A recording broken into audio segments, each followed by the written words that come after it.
Photo BootTube Flickr fan touring different preschools for my daughter. I visited one where I got to observe the kids playing on the playground.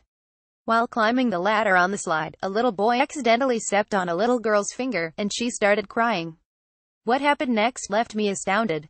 The boy, who was 3, went up to the girl, looked her in the eye and asked, "Are you okay? Can I get you a wet towel?" She wiped her tears, shook her head no, and they both went back to playing. I looked at the preschool director, like, what was that? We don't make kids say sorry, she explained.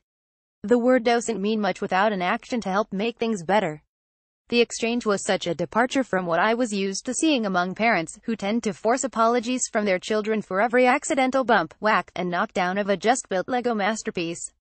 Usually, they'll give the kid a stern look, and ask, "Hey, what do you say then?" When the child mutters a robotic sorry, all is good manners we're teaching them, but this approach might be mostly meaningless, writes Heather Shoemaker in her book It's Okay Not to Share and Other Renegade Rules for Raising Competent and Compassionate Kids.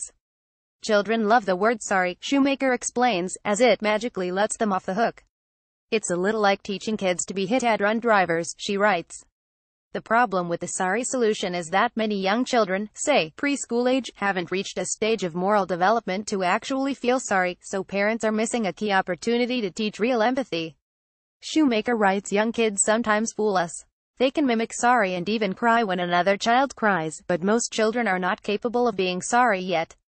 Children differ. You may have an early bloomer, but most children simply lack the emotional and cognitive development to feel remorse. Remorse requires the ability to take another person's perspective and fully understand cause and effect. These skills are still emerging in young children.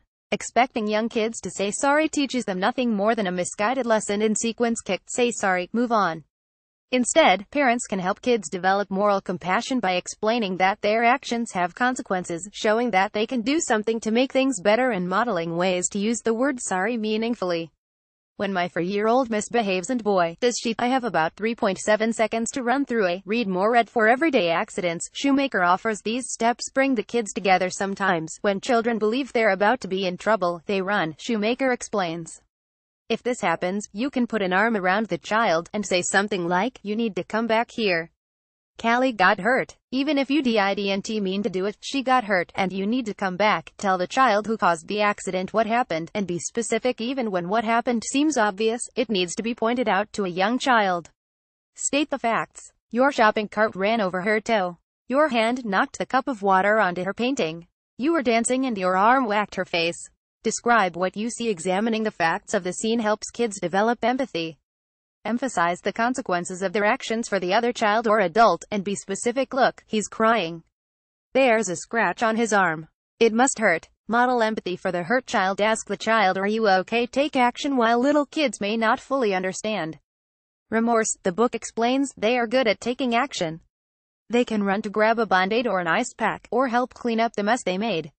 Help them take responsibility. Make a guarantee. Shoemaker writes, reassurance that it won't happen again means something. Sorry does not. To re-establish trust among the kids, she writes, have the child who caused the accident make a guarantee to the other child that she won't do it again. You can ask, "Are you going to hit him again?" or have her say the words, "I won't hit you again." Model saying sorry in your own life. Eventually, we do want kids to say sorry. But instead of making them say sorry, Shoemaker writes that it's more effective to model saying sorry when you as a parent screw up. Just make sure your own apologies are meaningful. That means acknowledging the consequences of your actions and taking steps to make things better. For example, "I'm sorry I forgot to bring your teddy bear to school day. You missed him during nap time. I'm writing it down on my list so I will remember next time." Soon, kids say sorry without prompting, and they'll really mean it.